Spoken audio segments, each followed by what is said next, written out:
ಎಲ್ಲರಿಗೂ ನಮಸ್ಕಾರ. ಕನ್ನಡ ಜನಶಕ್ತಿ ಕೇಂದ್ರ ಬೆಂಗಳೂರು. ನಾಲ್ವಡಿ ಶ್ರೀ ಕೃಷ್ಣರಾಜ ಒಡೆಯರ್ ಪ್ರಶಸ್ತಿ ಪತ್ರ. ಪ್ರಗತಿಪರ ಚಿಂತಕರಾದ ನ್ಯಾಯಮೂರ್ತಿ ಎಚ್.ಎನ್.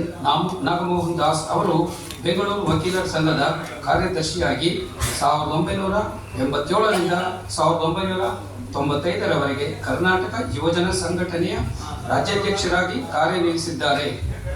ಅಖಿಲ ಭಾರತ ವಕೀಲ ಸಂಘಟನೆ, ಯಂಗ್ ಅಡ್ವೊಕೇಟ್ ಫೋರಂ ಮತ್ತು ರಾಷ್ಟ್ರೀಯ ನ್ಯಾಯಾಂಗ ಅಕಾಡೆಮಿಯಲ್ಲಿ ಪದಾಧಿಕಾರಿಯಾಗಿ ಸೇವೆ ಸಲ್ಲಿಸಿದ್ದಾರೆ.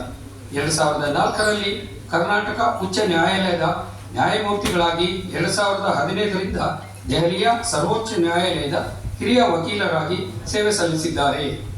ಉತ್ತಮ ವಾಗ್ಮಿಗಳು ಹಾಗೂ ಬರಹಗಾರರಾದ ಶ್ರೀಯುತ ಸಂವಿಧಾನ ಓದು, ಮೀಸಲಾತಿ ಭ್ರಮೆ, ನ್ಯಾಯಾಂಗ ಒಳನೋಟ, ಸಮಾಜವಾದ, ಅಸ್ಪೃಶ್ಯತೆ ಮತ್ತು ಕಾನೂನು, ಮಹಿಳಾ ಅಸಮಾನತೆ ಇನ್ನು ಮುಂತಾದ ಮೌಲಿಕ ಕೃತಿಗಳನ್ನು ರಚಿಸಿದ್ದಾರೆ.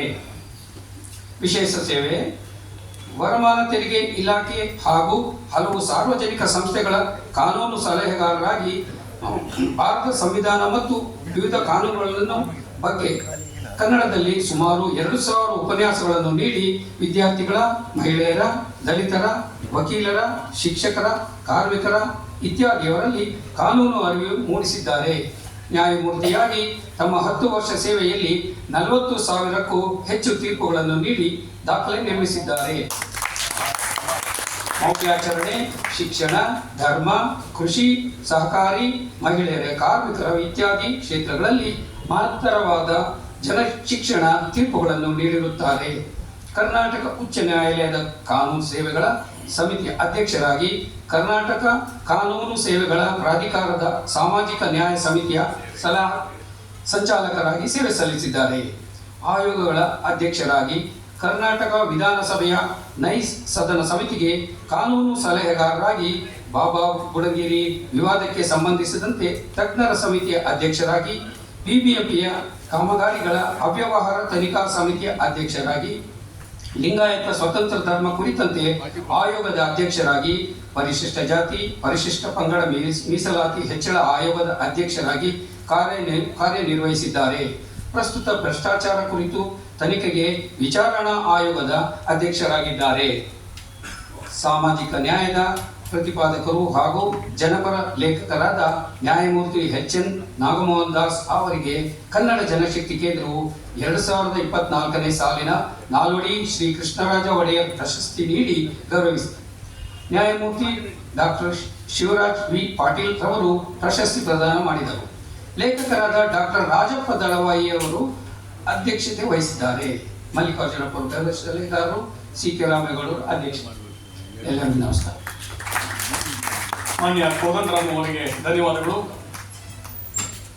ವೇದಿಕೆ ಮೇಲೆ ಇರತಕ್ಕಂಥ ಗೌರವಾನ್ವಿತರು, ಸನ್ಮಾನ್ಯ ನ್ಯಾಯಮೂರ್ತಿ ವಿ ಶಿವರಾಜ್ ಪಾಟೀಲ್ ರವರು ಗೌರವ ಸಮರ್ಪಣೆಯನ್ನು ಮಾಡಬೇಕು ಅಂತ ಹೇಳ್ಬಿಟ್ಟು ತಮ್ಮೆಲ್ಲರ ಪರವಾಗಿ ವಿನಂತಿ ಮಾಡ್ತೇನೆ. ಹಾಗೆ ವೇದಿಕೆ ಮೇಲೆ ಇರತಕ್ಕಂಥ ಎಲ್ಲ ಗೌರವಾನ್ವಿತರು ಅದಕ್ಕೆ ಸಹಕರಿಸಬೇಕು ಅಂತ ಹೇಳ್ಬಿಟ್ಟು ತಮ್ಮೆಲ್ಲರ ಸಮ್ಮುಖದಲ್ಲಿ ವಿನಂತಿ ಮಾಡ್ತೇನೆ.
ಸುಂದರ ಸಮಾರಂಭ, ಹೃದಯ ಸ್ಪರ್ಶಿ ಸಮಾರಂಭ.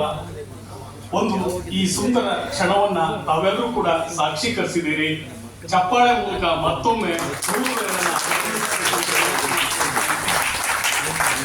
ಸನ್ಮಾನಕ್ಕೆ ಪಾತ್ರರಾದ ಗೌರವಾನ್ವಿತ ನಿವೃತ್ತ ನ್ಯಾಯಮೂರ್ತಿಗಳು ಎಚ್.ಎನ್. ನಾಗಮೋಹನ್ ದಾಸರವರಿಗೆ ತಮ್ಮೆಲ್ಲರ ಪರವಾಗಿ ಮತ್ತೊಮ್ಮೆ ಹೃದಯ ಸ್ಪರ್ಶಿ ಅಭಿನಂದನೆಗಳನ್ನ ಸಲ್ಲಿಸ್ತಾ ಇದ್ದೀವಿ. ಈ ಕಾರ್ಯಕ್ರಮವನ್ನ ಕುರಿತು ಪ್ರಾಸ್ತಾವಿಕವಾಗಿ ಮಾತನಾಡಬೇಕು ಅಂತ ಹೇಳ್ಬಿಟ್ಟು ಕನ್ನಡ ಜನಶಕ್ತಿ ಕೇಂದ್ರದ ಅಧ್ಯಕ್ಷರಾದ ಮಾನ್ಯ ಸಿ.ಕೆ. ರಾಮೇಗೌಡರನ್ನ ವಿನಂತಿ ಮಾಡ್ಕೊಳ್ತೇನೆ. ಮಾನ್ಯ ಸಿ.ಕೆ. ರಾಮೇಗೌಡರು. ಪ್ರೀತಿಯ ಬಂಧುಗಳೇ, ಕನ್ನಡ ಜನಶಕ್ತಿ ಕೇಂದ್ರ ಆಯೋಜಿಸಿರುವ ಶ್ರೀ ನಾಲ್ವಡಿ ಕೃಷ್ಣರಾಜ ಪ್ರಶಸ್ತಿ ಪ್ರದಾನ ಸಮಾರಂಭದಲ್ಲಿ ಅತ್ಯಂತ ಪ್ರೀತಿ ಮತ್ತು ಅಭಿಮಾನದಿಂದ ಪ್ರಶಸ್ತಿಯನ್ನು ಪ್ರದಾನ ಮಾಡಿದಂಥ ಸರ್ವೋಚ್ಚ ನ್ಯಾಯಾಲಯದ ನ್ಯಾಯಮೂರ್ತಿಗಳಾದಂಥ ಡಾಕ್ಟರ್ ಶಿವರಾಜ್ ಬಿ ಪಾಟೀಲ್ರವರೇ, ಶ್ರೀ ನಾಲ್ವಡಿಯವರ ಪ್ರಶಸ್ತಿಯನ್ನು ಅತ್ಯಂತ ಪ್ರೀತಿಯಿಂದ ಸ್ವೀಕರಿಸಿದಂಥ ನಾಡಿನ ಉಚ್ಚ ನ್ಯಾಯಾಲಯದ ನ್ಯಾಯಾಧೀಶರು, ಬರಹಗಾರರು, ಸಾಮಾಜಿಕ ನ್ಯಾಯದ ಪ್ರತಿಪಾದಕರು, ಎಲ್ಲದಕ್ಕೂ ಮಿಗಿಲಾಗಿ ಇಡೀ ನಾಡಿನುದ್ದಗಲಕ್ಕೂ ಸಂವಿಧಾನ ಓದು ಎನ್ನುವ ಒಂದು ಅಭಿಯಾನವನ್ನು ಪ್ರಾರಂಭ ಮಾಡಿ ಮರೆತು ಹೋಗಿದ್ದಂಥ ಸಂವಿಧಾನವನ್ನು ಪುನರ್ ನೆನಪು ಮಾಡಿಕೊಟ್ಟು ಇಡೀ ನಾಡಿನುದ್ದಗಲಕ್ಕೂ ಒಂದು ಜಾಗೃತಿಯನ್ನು ಮಾಡಿದಂಥ ಶ್ರೀ ನ್ಯಾಯಮೂರ್ತಿಗಳಾದಂಥ ಎಚ್.ಎನ್. ನಾಗಮೋಹನ್ ದಾಸರವರೇ, ಕಾರ್ಯಕ್ರಮದ ಅಧ್ಯಕ್ಷತೆ ವಹಿಸಿರುವ ಬೆಂಗಳೂರು ವಿಶ್ವವಿದ್ಯಾಲಯದ ವಿಶ್ರಾಂತ ಪ್ರಾಧ್ಯಾಪಕರು ಮತ್ತು ನಾಟಕಕಾರರು ಆಗಿರ್ತಕ್ಕಂಥ ಡಾಕ್ಟರ್ ರಾಜಪ್ಪ ದಳವಾಯಿ ಅವರೇ, ಮುಖ್ಯ ಅತಿಥಿಗಳಿಗೆ ಭಾಗವಹಿಸಿರುವ ಶ್ರೀ ಕನ್ನಡ ಸಾಹಿತ್ಯ ಪರಿಷತ್ತಿನ ನಿಕಟಪೂರ್ವ ಕೋಶಾಧ್ಯಕ್ಷರು ಮತ್ತು ನಮ್ಮ ಸಂಸ್ಥೆಯ ಗೌರವ ಸಲಹೆಗಾರರು ಆಗಿರ್ತಕ್ಕಂಥ ಶ್ರೀ ಪಿ ಮಲ್ಲಿಕಾರ್ಜುನಪ್ಪನವರೇ, ಆಗಮಿಸಿರ್ತಕ್ಕಂಥ ಎಲ್ಲ ಬಂಧುಗಳೇ, ಮತ್ತೆ ಶ್ರೀ ಎಚ್.ಎನ್. ನಾಗಮೋಹನ್ ದಾಸರವರ ಕುಟುಂಬ ವರ್ಗದವರು, ಅವರ ಆತ್ಮೀಯರು, ಅವರ ಬಂಧು ಬಳಗದವರಿಗೂ ಎಲ್ಲರಿಗೂ ಸ್ವಾಗತವನ್ನು ಕೋರುತ್ತಾ ನಿಮ್ಮೆಲ್ಲರ ಪರವಾಗಿ ಪ್ರಾತಿನಿಧಿಕವಾಗಿ ಬಂದಿರತಕ್ಕಂಥ ಕನ್ನಡ ನಾಡಿನ ಶ್ರೇಷ್ಠ ವಿದ್ವಾಂಸರು, ಬರಹಗಾರರಾಗಿರ್ತಕ್ಕಂಥ ನಮ್ಮ ಸಂಸ್ಥೆಯ ಹಿತೈಷಿಗಳಾಗಿರ್ತಕ್ಕಂಥ ನಾಡೋಜ ಡಾಕ್ಟರ್ ಬರ್ಗು ರಾಮಚಂದ್ರಪ್ಪನವರೇ, ಬಂಧುಗಳೇ, ನಾನು ಒಂದು ವಿಚಾರ ಮಾಡಿ ನನ್ನ ಪ್ರಾಸ್ತಾವಿಕವನ್ನು ಮುಗಿಸೋಕೆ ಇಷ್ಟಪಡ್ತೀನಿ, ಯಾಕೆಂದರೆ ಸಮಯ ಆಗಿದೆ. ನಾಲ್ವಡಿ ಕೃಷ್ಣರಾಜ ಒಡೆಯರ್ ಆ ಹೆಸರನ್ನು ಹೇಳಿದ್ರೇ ನಮಗೊಂಥರ ರೋಮಾಂಚನ ಆಗುತ್ತೆ, ನಮ್ಮ ಕೂದಲುಗಳು ನಿಂತ್ಕೊಳ್ಳುತ್ತೆ. ಈ ನಿಂತ್ಕೊಳ್ಳೋಕ್ಕೆ ಪ್ರಾರಂಭ ಆದದ್ದು ಈ 25-30 ವರ್ಷದಿಂದ ಈಚೆಗೆ. ಅದಕ್ಕೆ ಮೊದಲು ನಿಂತ್ಕೊಳ್ತಿರ್ಲಿಲ್ಲ. ಅದಕ್ಕೆ ಮೊದಲೇ ನಾಲ್ವಡಿಯರು ಯಾರು ಅಂದರೆ ನಮ್ಗೆ ಗೊತ್ತಿರಲಿಲ್ಲ. ವಿದ್ವಾಂಸರು ಗೊತ್ತಿತ್ತು, ಬರಹಗಾರರು ಗೊತ್ತಿತ್ತು, ದೊಡ್ಡವರು ಗೊತ್ತಿತ್ತು, ಸಾಮಾನ್ಯರಿಗೆ ಗೊತ್ತಿರಲಿಲ್ಲ. ಅರೆ ಮಂಡ್ಯ ಜನಗಳೇ ಮರ್ತ್ಕೊಟ್ಟಿದ್ರು, ಮಂಡ್ಯದವರೇ ಮರ್ತ್ಕೊಟ್ಟಿದ್ರು. 25 ವರ್ಷಗಳಿಂದ ಈಚೆಗೆ ನಾಲ್ವಡಿಯವರ ಹೆಸರು ಇಡೀ ನಾಡಿನಲ್ಲಿ ಅವರು ಮಾಡಿದಂಥ ಸೇವೆ, ಅವರು ಕಟ್ಟಿದಂಥ ಕಾರ್ಯಗಳು ಅವೆಲ್ಲವೂ ಕೂಡ ಇತ್ತೀಚಿನ ವರ್ಷಗಳಲ್ಲಿ ಜನರಿಗೆ ತಲುಪಿಸ್ತಾ ಇದೆ. ಇದು ಸಂತೋಷದ ವಿಚಾರ. ಎರಡನೇದು, ನಾನು ಬೆಂಗಳೂರು ನಗರ ಜಿಲ್ಲಾ ಅಧ್ಯಕ್ಷನಾಗಿದ್ದಾಗ ಬರ್ಗು ರಾಮಚಂದ್ರಪ್ಪನವರನ್ನ ಭೇಟಿ ಮಾಡುವ ಸಂದರ್ಭದಲ್ಲಿ ಈ ವಿಷಯವನ್ನು ನಾಲ್ವಡಿ ವಿಷಯವನ್ನು ಚರ್ಚೆ ಮಾಡಿದಾಗ ಅವರೊಂದು ಸಲಹೆ ಕೊಟ್ಟರು. ನೋಡ್ರಿ, ನಾಲ್ವಡಿಯವ್ರಿಗೀಗ 125 ವರ್ಷ, ಅವ್ರು ಬದುಕಿದ್ರೆ 125 ವರ್ಷ ಅವರು ಆಚರಿಸ್ಬೇಕು. ಈ ಜನಪರ ಸರ್ಕಾರಗಳು ಅಂತ ಜನಪರ ವ್ಯಕ್ತಿಯನ್ನೇ ಮರೆತುಬಿಟ್ಟಿದ್ದಾರೆ. ಯಾರ್ಯಾರ ಹೆಸರಿನಲ್ಲೋ ಪ್ರಶಸ್ತಿ ಕೊಡ್ತಾರೆ, ಯಾರ್ಯಾರ ಹೆಸರಿನಲ್ಲೋ ಉತ್ಸವಗಳು ಮಾಡ್ತಾರೆ, ಕದಂಬ ಉತ್ಸವ, ಆ ಉತ್ಸವ, ಈ ಉತ್ಸವ, ಹಂಪಿ ಉತ್ಸವ, ಬನವಾಸಿ ಉತ್ಸವ ಅಂತ. ಆದರೆ ನಮಗೆ ಬದುಕನ್ನು ಕೊಟ್ಟಂತ, ನಮಗೆ ನೆಲೆಯನ್ನು ಕೊಟ್ಟಂತ, ನಮಗೆ ಬೆಳಕನ್ನು ಕೊಟ್ಟಂತ ಪುಣ್ಯಾತ್ಮನನ್ನು ನೆನೆಸ್ಕೊಳ್ಳೋದೇ ಇಲ್ಲ ಈ ಸರ್ಕಾರಗಳು. ನಾನು ಕೂಡ ಸರ್ಕಾರಕ್ಕೆ ಕೇಳಿದ್ದೀನಿ, ಅವ್ರು ಏನು ಮಾಡ್ತಾನೆ ಇಲ್ಲ ರೀ. ಸರ್ ಒಂದು ಸಲಹೆ ಕೊಡಿ ಸರ್, ಏನಾದ್ರು ನಾವು ಮಾಡ್ತೀನಿ, ನಗರ ಜಿಲ್ಲಾ ಅಧ್ಯಕ್ಷನಾಗಿದ್ದೀನಿ, ನೀವು ಮಾಡೋದೇ ಆದರೆ ಅವ್ರ ಹೆಸರು ಒಂದು ಪ್ರಶಸ್ತಿ ಕೊಡ್ರಿ. ಈ ನಾಡಿನಲ್ಲಿ ಯಾರು ಅವರ ವಿಚಾರಗಳನ್ನು ಅವರ ಆಶಯಗಳಿಗೆ ತಕ್ಕಂತೆ, ಅವರ ಆಶಯಗಳಿಗೆ ತಕ್ಕಂತೆ ಅವರ ವಿಚಾರಗಳನ್ನು ಮೈಗೂಡಿಸಿಕೊಂಡು ಆ ರೀತಿ ಕೆಲಸ ಮಾಡ್ತಿರೋರಿಗೆ ರಾಜ್ಯ ಮಟ್ಟದಲ್ಲಿ ಗುರುತಿಸಿ ಅಂಥವ್ರಿಗೆ ಒಂದು ಪ್ರಶಸ್ತಿಯನ್ನು ಕೊಡಿ. ಸಾಂಕೇತಿಕವಾಗಿ 5, 10, 15, 20, 25 ಸಾವಿರ ಎಷ್ಟು ಹೇಳಿ, ಅದು ಮುಖ್ಯ ಅಲ್ಲ. ಅದೊಂದು ಪ್ರಶಸ್ತಿ ಕೊಡುವ ಉದ್ದೇಶ ಅಂದರೆ ಪ್ರತಿ ವರ್ಷ ಅವ್ರು ನೆನಪು ಮಾಡ್ಕೊಳ್ಳೋದು. ಜೂನ್ 4, 1884 ಜೂನ್ 4 ಹುಟ್ಟಿದಂಥ ಆ ಮಾನ್ಯರನ್ನ ನೆನಪು ಮಾಡ್ಕೊಳ್ಳೋದಷ್ಟೇ ನಮ್ಮ ಕರ್ತವ್ಯ ಇರಬೇಕು. ಅವರ ವಿಚಾರಗಳನ್ನು ನಾವು ಜನ ತಲುಪಿಸ್ಬೇಕು ಅಂತೇಳಿ ನನಗೆ ಒಂದು ಅತ್ಯುತ್ತಮವಾದಂಥ ಸಲಹೆ ಕೊಟ್ಟವರು ಡಾಕ್ಟರ್ ಬರ್ಗು ರಾಮಚಂದ್ರಪ್ಪ. ಜೊತೆಗೆ ಅಲ್ಲೇ ತಕ್ಷಣ ಹೇಳಿದೆ ನಾನು, ಆಗಲಿ ಸರ್, ಆದರೆ ಅವ್ರನ್ನ ಆಯ್ಕೆ ಮಾಡೋ ಜವಾಬ್ದಾರಿ ನಿಮ್ದೇನೆ ಸರ್, ನೀವು ಯಾರನ್ನ ಆಯ್ಕೆ ಮಾಡ್ತೀರಾ ಅದು ನಾವು ಕೊಡ್ತೀವಿ ಅಂತೇಳಿ ನಾನು ನಗರ ಜಿಲ್ಲಾ ಅಧ್ಯಕ್ಷನಾಗಿದ್ದ ಕೂಡ 3 ವರ್ಷ ಕೊಟ್ಟೆ. ಆನಂತರ ಮುಂದೆ ಬಂದವರು ಮಾಡ್ತವ್ರೆ ಅಂತೇಳಿ ನಮ್ಮ ನಗರ ಜಿಲ್ಲಾ ವತಿಯಿಂದನೇ ಕೇಂದ್ರದಲ್ಲಿ 4 ಲಕ್ಷ ರೂಪಾಯಿ ದತ್ತಿ ಇಟ್ಟು ಪ್ರತಿ ವರ್ಷ ನಾಲ್ವಡಿ ಹೆಸರು ಪ್ರಶಸ್ತಿ ಕೊಡಬೇಕು ಅಂತೇಳಿ ನಾವಲ್ಲಿ ಶಾಶ್ವತವಾದಂಥ ದತ್ತಿಯನ್ನಿಟ್ಟು ಅದು ಇವತ್ತಿಗೂ ಕೂಡ ನಡ್ಕೊಂಡ್ ಬರ್ತಾ ಇದೆ. ಮೊನ್ನೆ ಮನು ಬೆಳೆಗಾರ ಸಂದರ್ಭದಲ್ಲಿ ಇನ್ನೊಂದು 25,000 ಜಾಸ್ತಿ ಮಾಡಿ 50,000 ರೂಪಾಯಿ ಮಾಡಿದ್ದಾರೆ, ಸಂತೋಷ. ಆದರೆ ಇಂಥ ವಿಚಾರಗಳು ಒಳದದ್ದೇ ನಮಗೆ ಇಂಥ ಮಹನೀಯರಿಂದ ಬಲಗೂರು ಸರಿಂದ ಇಂಥ ವಿಚಾರಗಳು ಯಾರು ನಾಡಿಗೆ ನಾಲ್ವಡಿಯವರು ಯಾರು ಏನು ಅವ್ರ ಕೆಲಸ ಅನ್ನೋದು ವಿಚಾರ ಗೊತ್ತಾಗಿದೆ ಅವರಿಂದ. ಅದಾದ್ಮೇಲೆ ನಾವು ನಮ್ಮ ಸ್ನೇಹಿತರು ಕುಳಿತುಕೊಂಡು ಈಗಾಗಲೇ ನಮ್ಮ ಕನ್ನಡ ಜನಶಕ್ತಿ ಕೇಂದ್ರ ಅನೇಕ ಕಾರ್ಯಕ್ರಮಗಳನ್ನು, ಜನಪರ ಕಾರ್ಯಕ್ರಮಗಳು, ಅದು ಪುಸ್ತಕ ಪ್ರಕಟಣೆ ಇರ್ಬೋದು, ಸಾಹಿತ್ಯ ಪ್ರಕಟಣೆ ಇರ್ಬೋದು, ಈ ರೀತಿ ಕಾರ್ಯಕ್ರಮಗಳನ್ನ ಮಾಡ್ಕೊಂಡು ಬರ್ತಾ ಶಾಂತವೇಲಿ ಗೋಪಾಲ್ ಅವರ ಹೆಸರಿನ ಒಂದು ಪ್ರಶಸ್ತಿ, ಯಶೋಧರ್ಮ ದಾಸಪ್ಪ ಅವರ ಹೆಸರಿನ ಒಂದು ಪ್ರಶಸ್ತಿ, ಡಾಕ್ಟರ್ ರಾಜ್ಕುಮಾರ್ ಅವರ ಹೆಸರಿನ ಒಂದು ಪ್ರಶಸ್ತಿ ಇಟ್ಟು ಕೊಡುವಾಗ ಇವರ ಹೆಸರಿನ ಒಂದು ಪ್ರಶಸ್ತಿ ಕೊಡುವ ನಾಲ್ವಡಿ ಕೃಷ್ಣರಾಜ ಹೆಸರಿನ ಒಂದು ಪ್ರಶಸ್ತಿ ಕೊಡಬೇಕು ಅಂತ ತೀರ್ಮಾನ ಮಾಡಿ ನಮ್ಮ ಕಾರ್ಯಕಾರಿ ಸಮಿತಿಗಳ ಕುಳಿತು ಚರ್ಚೆ ಮಾಡುವಾಗ ಯಾರಿಗೆ ಈ ಪ್ರಶಸ್ತಿಯನ್ನು ಕೊಡಬೇಕು ಅಂತೇಳಿ ನಾವು ಚರ್ಚೆ ಮಾಡ್ತಿದ್ದಾಗೇನೆ ತಕ್ಷಣಕ್ಕೆ ಬಂದದ್ದು doctor H N Nagamohan Das ಅವರು. ಅವ್ರ ಹೆಸರು ಒಂದೇ ಬಂತು, ಆ ಹೆಸರನ್ನ ಇನ್ನೊಂದು ಹೆಸರು ತಗೊಳ್ಳೋಕೆ ಅವಕಾಶನೇ ಸಿಗಲಿಲ್ಲ. ಎಲ್ಲರೂ ಕೂಡ ಸರ್ವಾನುಮತೆಯಿಂದ ಅವರಿಗೆ ಕೊಡಬೇಕು, ಅವರಿಗೆ ಅದಕ್ಕೆ ಹರರು, ಅವ್ರಿಗೆ ಕೊಟ್ಟರೆ ಅದಕ್ಕೆ ನ್ಯಾಯ ಸಿದ್ಧಂಗಿರುತ್ತೆ, ಪ್ರಶಸ್ತಿಗೆ ಒಂದು ನ್ಯಾಯ ಸಿದ್ಧಂಗಿರುತ್ತೆ. ಪ್ರಶಸ್ತಿ ಕೊಟ್ಟಂತ ನಮ್ಮ ಸಂಸ್ಥೆಗೂ ಕನ್ನಡ ಜನಶಕ್ತಿ ಕೇಂದ್ರಕ್ಕೂ ಒಂದಿಷ್ಟು ಗೌರವ ಬರುತ್ತೆ, ಒಂದಿಷ್ಟು ಮರ್ಯಾದೆ ಬರುತ್ತೆ.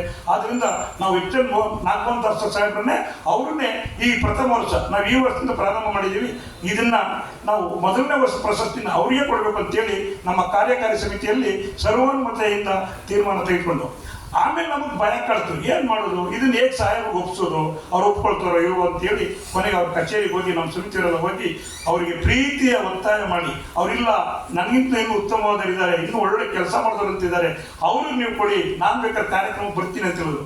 ಇಲ್ಲ ಸರ್, ನೀವು ಆಯ್ಕೆ ಆಗ್ಬಿಟ್ಟಿದ್ದೀರ, ನಾವು ಸಭೆಯಲ್ಲಿ ಆಯ್ಕೆ ಮಾಡಿಬಿಟ್ಟಿದ್ದೀವಿ ಅಂದಾಗ ನಮ್ಮ ಪ್ರೀತಿಯ ಒತ್ತಾಯಕ್ಕೆ ಮಣಿದು ಅವರು ಇವತ್ತು ಬಂದು ಪ್ರಶಸ್ತಿಯನ್ನು ಸ್ವೀಕರಿಸಿದ್ದಾರೆ.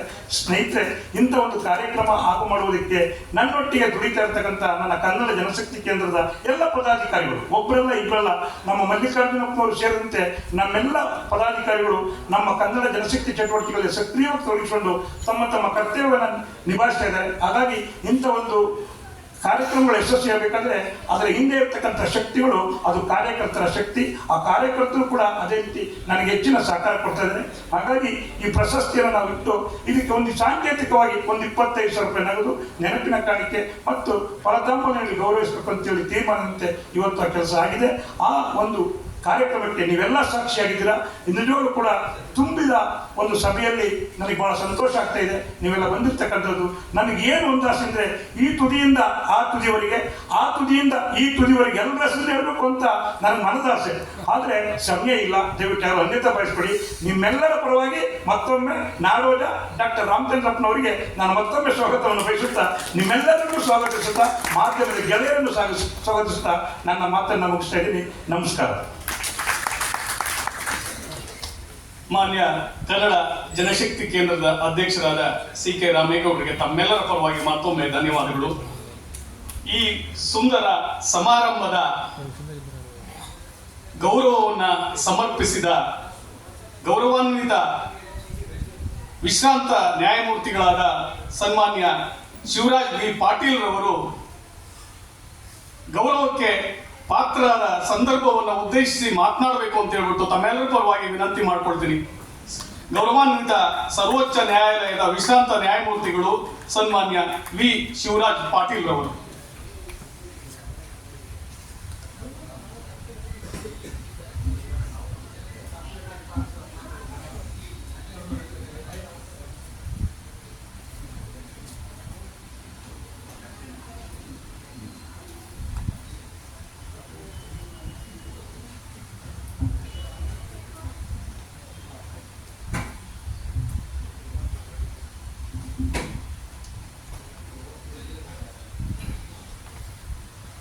ಎಲ್ಲರಿಗೂ ನಮಸ್ಕಾರ. ಈಗ ತಾನೇ ಪ್ರಶಸ್ತಿಯನ್ನು ಪಡೆದು ಪ್ರಶಸ್ತಿ ಪುರಸ್ಕೃತ justice H N Nagamohan Das ಅವರೇ, ಈ ಸಮಾರಂಭದ ಅಧ್ಯಕ್ಷತೆ ವಹಿಸಿದ ಶ್ರೀಮಾನ್ ರಾಜಪ್ಪ ದಳವಾಯಿ ಅವರೇ, ಮುಖ್ಯ ಅತಿಥಿಗಳಾಗಿ ಭಾಗವಹಿಸುತ್ತಿರುವ ಶ್ರೀಮಾನ್ ಮಲ್ಲಿಕಾರ್ಜುನಪ್ಪನವರೇ, ಕನ್ನಡ ಜನಶಕ್ತಿ ಕೇಂದ್ರದ ಅಧ್ಯಕ್ಷ ಶ್ರೀ ಸಿ.ಕೆ. ರಾಮೇಗೌಡರೇ ಮತ್ತು ಎಲ್ಲ ಪದಾಧಿಕಾರಿಗಳೇ, ಸಭಾಂಗಣದಲ್ಲಿ ಇರುವ ಎಲ್ಲ ಮಹನೀಯರೇ ಮತ್ತು ಮಹಿಳೆಯರೇ, ಮುಂದಿರ್ತಕ್ಕಂಥ ತಮ್ಮನ್ನೆಲ್ಲ ನೋಡಿದ ಮೇಲೆ ಈ ಸಭಾಂಗಣದಲ್ಲಿ ಪ್ರಜ್ಞಾವಂತರು, ವಿದ್ಯಾವಂತರು, ಚಿಂತಕರು, ವಿಮರ್ಶಕರು, ಸಾಹಿತಿಗಳು, ಜೀವನದಲ್ಲಿ ತಮ್ಮದೇ ಕ್ಷೇತ್ರದಲ್ಲಿ ಸಾಧನೆ ಮಾಡಿದವರೇ ಇದ್ದಾರೆ. ಆದ್ದರಿಂದ ನೀವು ಒಬ್ಬೊಬ್ಬರು 1000 ಜನಕ್ಕೆ ಸಮಾನ ಎಂಬ ದೃಷ್ಟಿಯಿಂದ ನಾನಿದ್ದೇವೆ. ಮೊದಲು ಈ ಸಭಾಂಗಣದಲ್ಲಿ ಕೆಲವೊಂದು ಕುರ್ಚಿಗಳು ಖಾಲಿ ಇದ್ದು, ಬರ್ತಾ ಬರ್ತಾ ಕುರ್ಚಿಗಳು ಕಡಿಮೆ ಆದವು. ಬಹುಶಃ ನ್ಯಾಯಮೂರ್ತಿ ನಾಗಮೋಹನ್ ದಾಸ್ ಅವರ ಈ ಪ್ರಶಸ್ತಿ ಸಮಾರಂಭಕ್ಕೆ ಇದಕ್ಕಿಂತ ಇನ್ನೊಂದು ಸ್ವಲ್ಪ ದೊಡ್ಡ ಹಾಲ್ ಬೇಕಾಗಿತ್ತೇನೋ ಅಂತ ಅನ್ನಿಸ್ತಾ ಇದೆ ನೀವು. ಈ ಕನ್ನಡ ಜನಶಕ್ತಿ ಕೇಂದ್ರ ಸುಮಾರು 20 ವರ್ಷಗಳಿಂದ ತನ್ನ ಕಾರ್ಯಚಟುವಟಿಕೆ ಮಾಡ್ತಾ ಇದೆ. ಈ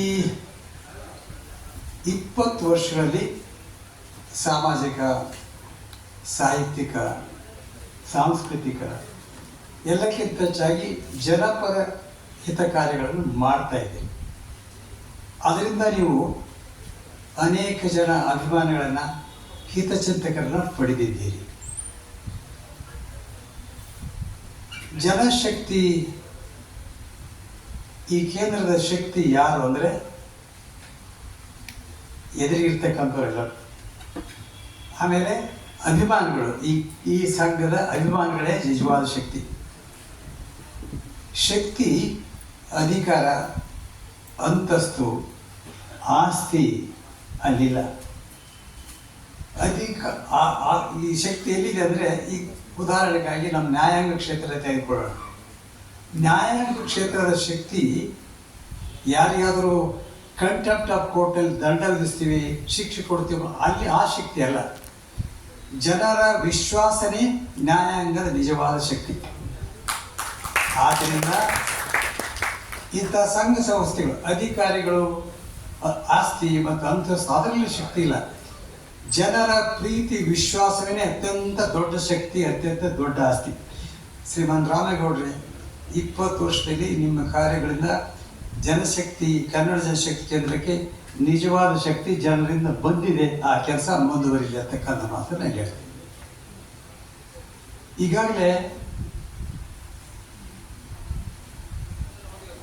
ನಾಲ್ವಡಿ ಕೃಷ್ಣರಾಜ ಒಡೆಯರ ಬಗ್ಗೆ ಜಾನಪದ ಗೀತೆಗಳನ್ನು ಕೇಳಿದ್ದೀವಿ, ಅನೇಕ ಪುಸ್ತಕಗಳನ್ನು ನೋಡಿದ್ದೀವಿ, ಪ್ರಾಸ್ತಾವಿಕವಾಗಿ ಮಾತಾಡಿದ್ದಾಗಿದೆ. ಭಾಳ ಸಂತೋಷ. ಕನ್ನಡ ಜನಶಕ್ತಿ ಕೇಂದ್ರ ಈ ವರ್ಷದಿಂದ ನಾಲ್ವಡಿ ಕೃಷ್ಣರಾಜ ಒಡೆಯರ ಹೆಸರಿನಲ್ಲಿ ಪ್ರಶಸ್ತಿ ಕೊಡಬೇಕಂತ ಪ್ರಾರಂಭ ಮಾಡಿದ್ದೀರಿ. ಅದು ಮೊದಲನೇ ಪ್ರಶಸ್ತಿಯನ್ನು ಅತ್ಯಂತ ಯೋಗ್ಯವಾದ ನ್ಯಾಯಮೂರ್ತಿ ನಾಗಮೋಹನ್ ದಾಸ್ ಅವರಿಗೆ ಕೊಟ್ಟಿದ್ದೀರಿ. ಬಹಳ ಬಹಳ ಸಂತೋಷ. ಮೊದಲನೇದಾಗಿ ನಾನು ಅವರಿಗೆ ನನ್ನ ಪರವಾಗಿ, ನಿಮ್ಮೆಲ್ಲರ ಪರವಾಗಿ ಅಭಿನಂದನೆಗಳನ್ನು ಸಲ್ಲಿಸ್ತೇನೆ. ನಾಗಮೋಹನ್ ದಾಸ್ ಅವರಿಗೆ ಅದಕ್ಕೆ ಬಹಳ ಸಂತೋಷ. ಒಂದು ನಂದು ಸಲಹೆ, ನಾಲ್ವಡಿ ಕೃಷ್ಣರಾಜ ಒಡೆಯರವರ ಬಗ್ಗೆ ಶ್ರೀಮಾನ್ ಸಿ.ಕೆ. ರಾಮೇಗೌಡರು ಹೇಳಿದಂತೆ ಇತ್ತೀಚಿನ ದಿನಗಳಲ್ಲಿ ಕೇಳ್ತಾ ಇದ್ವಿ. ಆದರೂ ಎಷ್ಟು ರೀತಿಯ ಪ್ರಸಾರ ಆಗಬೇಕು, ಜನಕ್ಕೆ ಗೊತ್ತಾಗಬೇಕು, ಅಷ್ಟು ಇನ್ನೂ ಆಗ್ತಾ ಇಲ್ಲ. ಆಗಬೇಕಾಗಿದೆ ಅಂದ್ಕೊಂಡಿದ್ದೀನಿ ನಾನು. ಈಗ ನಾಲ್ವಡಿ ಕೃಷ್ಣರಾಜ ಒಡೆಯರ ಹೆಸರಿನಲ್ಲಿ ಕನ್ನಡ ಸಾಹಿತ್ಯ ಪರಿಷತ್ನವರು ಒಂದು ಪ್ರಶಸ್ತಿ ಕೊಡ್ತಾರೆ. ಇತ್ತೀಚೆಗೆ ಶ್ರೀಮಾನ್ ದೇವೇಗೌಡರಿಗೆ ಕೊಟ್ಟಿದ್ದಾರೆ. ಇನ್ನು ಬೇರೆ ಬೇರೆ ಸಂಸ್ಥೆಗಳು ಕೊಟ್ಟಿದ್ದಾರೆ. ಇಲ್ಲಿ ಸಭಾಂಗಣದಲ್ಲಿ ನಮ್ಮ ಎದುರಿಗೆ ಒಬ್ಬರು ಡಾಕ್ಟರ್ ಸೌಜನ್ಯ ಇದ್ದಾರೆ. ಅವರಿಗೂ ಮೈಸೂರು ವೇದಿಕೆಯಿಂದ, ಕಾರ್ಮಿಕರ ವೇದಿಕೆಯಿಂದ ಒಂದು ಇದೇ ಕೃಷ್ಣರಾಜ ಒಡೆಯರ ಪ್ರಶಸ್ತಿ ಕೊಡ್ತಾ ಇದ್ದಾರೆ.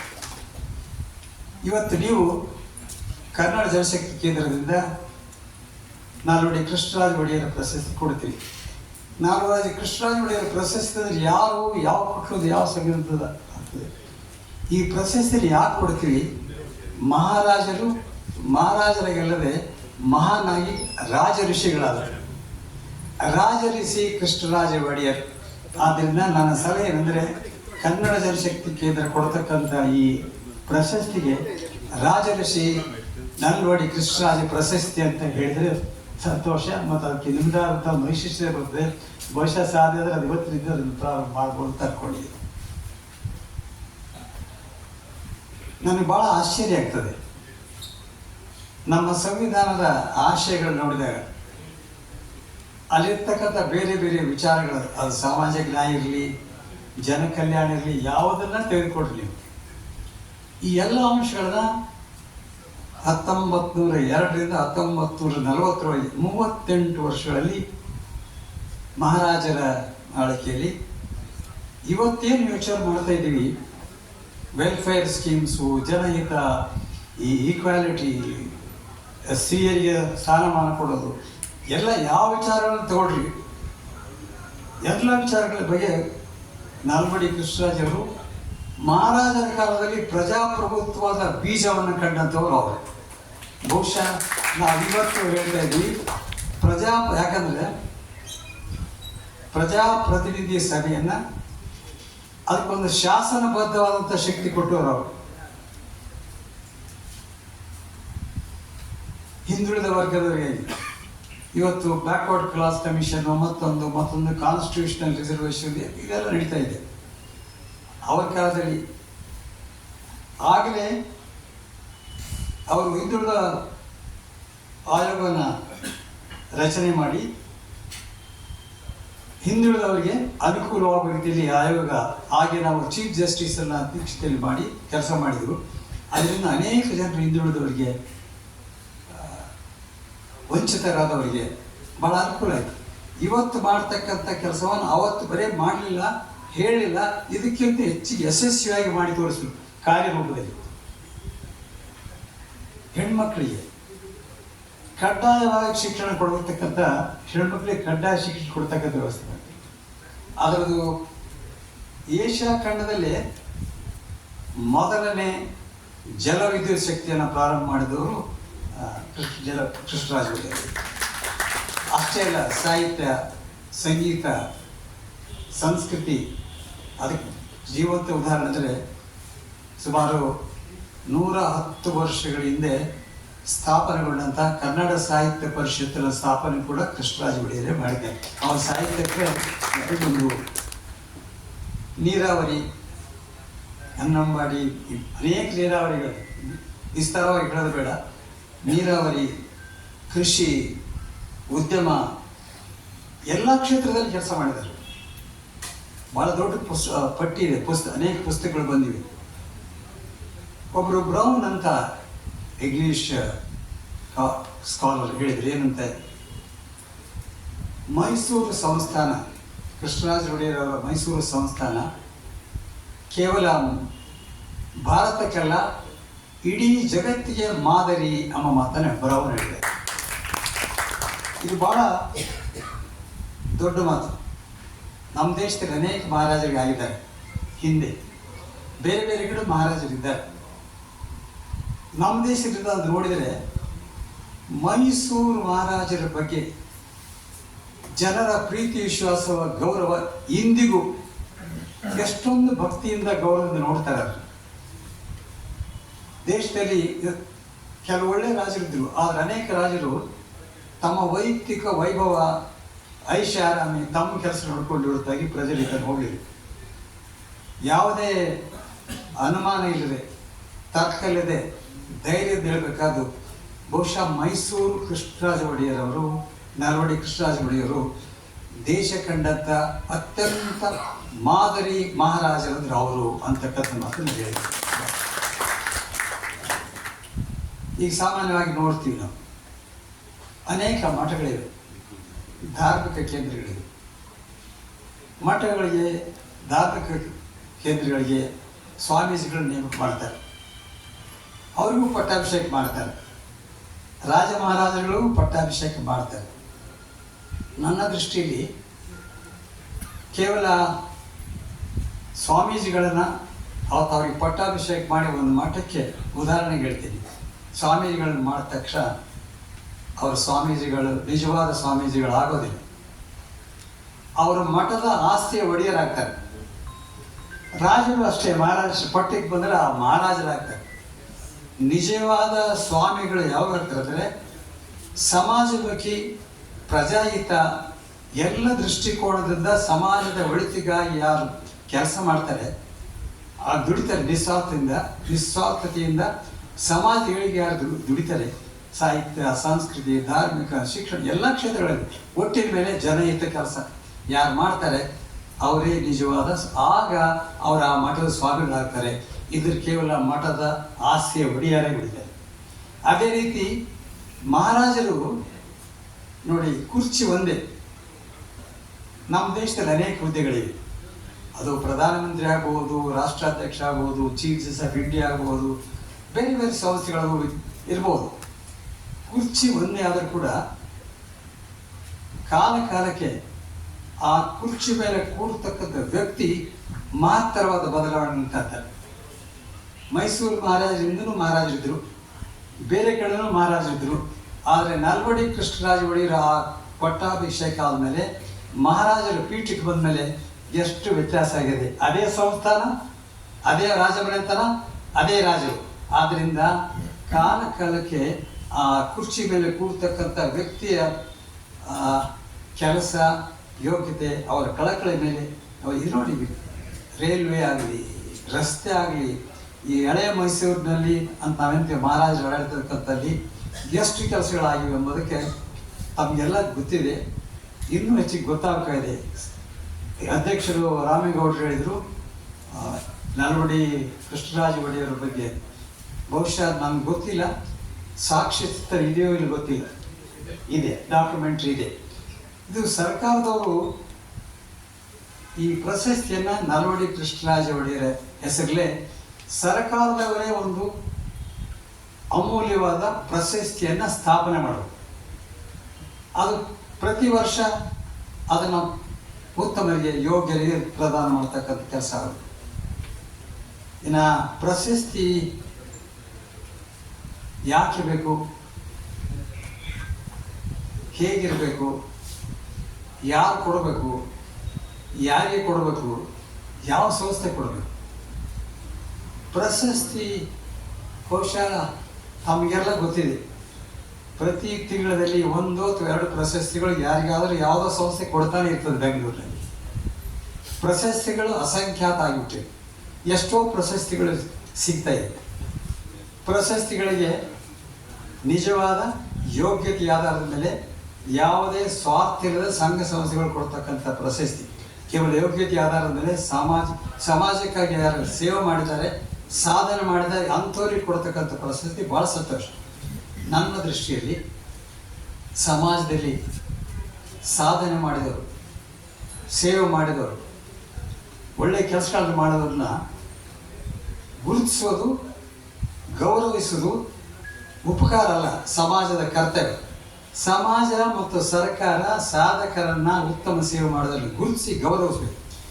ಈ ಪ್ರಶಸ್ತಿಗಳು ಮಾಡತಕ್ಕಂಥ ಕೆಲಸ ಅಂದರೆ ಅಂಥ ಪ್ರಶಸ್ತಿ ಕೊಟ್ಟಾಗ ಈ ನಿಜವಾದ ಸಾಧಕರು ಪ್ರಶಸ್ತಿಗಾಗಿ ಕೆಲಸ ಮಾಡೋದಿಲ್ಲ, ಕೆಲಸಕ್ಕಾಗಿ ಪ್ರಶಸ್ತಿ ಸಿಗ್ತದೆ.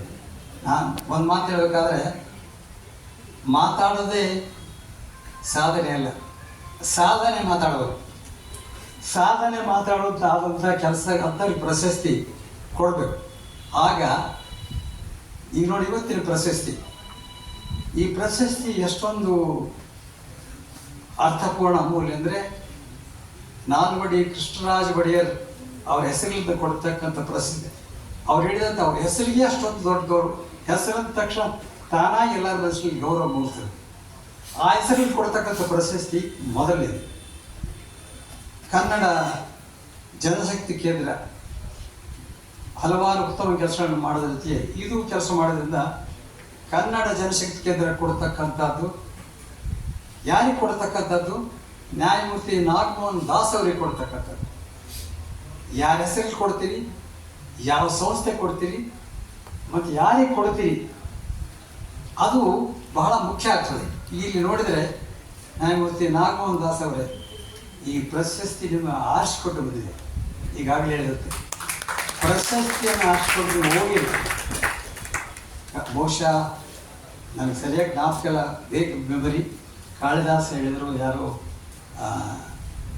ರತ್ನಗಳು ನಮ್ಮನ್ನು ಹುಡ್ಕೊಂಡು ಹೋಗಿ ಬರೋದಿಲ್ಲ, ನಾವೇ ರತ್ನಗಳು ಹುಡ್ಕೊಂಡು ಹೋಗೋಕ್ಕಾಗದು. ಆದ್ದರಿಂದ ಕನ್ನಡ ಜನಶಕ್ತಿ ಕೇಂದ್ರದವರು ಈ ರತ್ನ ಹುಡ್ಕೊಂಡು ಹೋಗಿದ್ದೀರಿ, ಅವರಿಗೆ ನೀವು ಪ್ರಶಸ್ತಿ ಕೊಟ್ಟಿದ್ದೀರಿ, ಭಾಳ ಸಂತೋಷ. ಈ ಕೆಲಸಕ್ಕಾಗಿ ನಾನು ನಿಮ್ಮ ಕೇಂದ್ರಕ್ಕೆ ಕೂಡ ಅಭಿನಂದನೆಗಳನ್ನು ಸಲ್ಲಿಸ್ತೀನಿ. ಭಾಳ ಒಳ್ಳೆಯ ಕೆಲಸ ಮಾಡಿ. ನಾಗಮೋಹನ್ ದಾಸ್ ಅವ್ರ ಬಗ್ಗೆ ಕೆಲವು ಮಾತುಗಳನ್ನು ಹೇಳೋದು ನಾನು ಪ್ರಸ್ತುತ ಅಂದ್ಕೊಳ್ತೀನಿ. ನಾಗಮೋಹನ್ ದಾಸ್ ಅವರು ನಾನು ಚೆನ್ನಾಗಿ ಬಲ್ಲೆ, ವೃತ್ತಿ ಬಾಂಧವರು. ಅವರು ಒಂದು ಸಂವಾದ ಕಾರ್ಯಕ್ರಮ ಎಲ್ಲಿ ಅವರು ಮಾತಾಡೋದನ್ನು ನಾನು ಕೇಳಿದೆ. ಅವ್ರೇನು ಹೇಳಿದ್ದಾರೆ ಅಂದರೆ, ನಾನು HSC ಅಂದರೆ ಮೆಟ್ರಿಕ್ಯುಲೇಷನ್ 3rd ಕ್ಲಾಸ್ನಲ್ಲಿ ಪಾಸಾದೆ, PUC ಕೂಡ 3rd ಕ್ಲಾಸ್ನಲ್ಲಿ ಪಾಸಾದೆ, degree 3rd class, law 3rd class, marks ದೃಷ್ಟಿಯಿಂದ 3rd ಕ್ಲಾಸ್ನಲ್ಲಿ ಪಾಸಾದೆ. ಆದ ಮುಂದೆ ಪರಿಶ್ರಮ, ಪ್ರಾಮಾಣಿಕತೆ ಮತ್ತು ವಿನಯದಿಂದ ಅರ್ಥಪೂರ್ಣವಾಗಿ ಬದುಕಲಿಕ್ಕೆ ಸಾಧ್ಯ ಆಯಿತು ಮಾತಾಡ್ತಾರೆ. ನಾಗಮೋಹನ್ ದಾಸ್ ಅವರೇ, ನೀವು ಮಾರ್ಕ್ಸ್ ದೃಷ್ಟಿಯಿಂದ, ಸರ್ಟಿಫಿಕೇಟ್ಗಳ ದೃಷ್ಟಿಯಿಂದ ನೀವು 3rd ಕ್ಲಾಸ್ನ ಪಾಸ್ ಆಗಿದ್ದೀರಿ. ಆದರೆ ನಿಮ್ಮ ಬದುಕು, ಬರಹ ಮತ್ತು ಆದರ್ಶಗಳಿಂದ ನೀವು ಗೋಲ್ಡ್ ಮೆಡಲಿಸ್ಟ್ ಆಗಿದ್ದೀರಿ.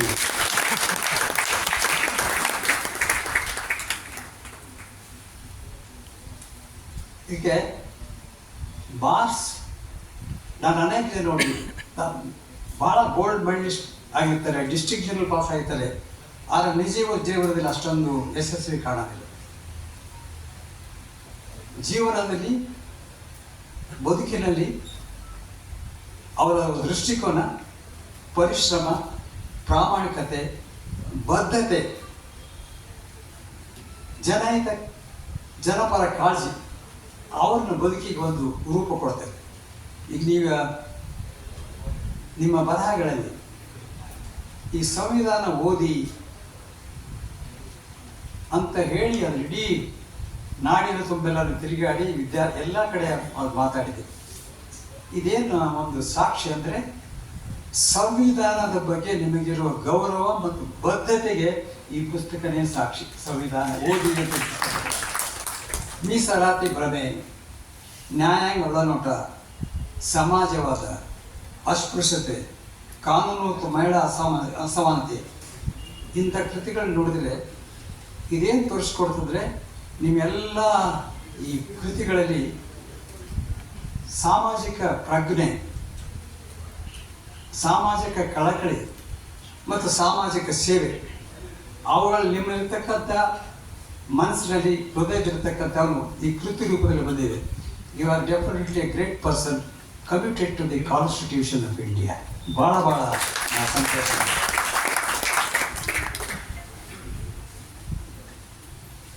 ಪ್ರಶಸ್ತಿ, ಅನೇಕ ಪ್ರಶಸ್ತಿಗೆ ಆಗಲೇ ಸಿಕ್ಕಿವೆ.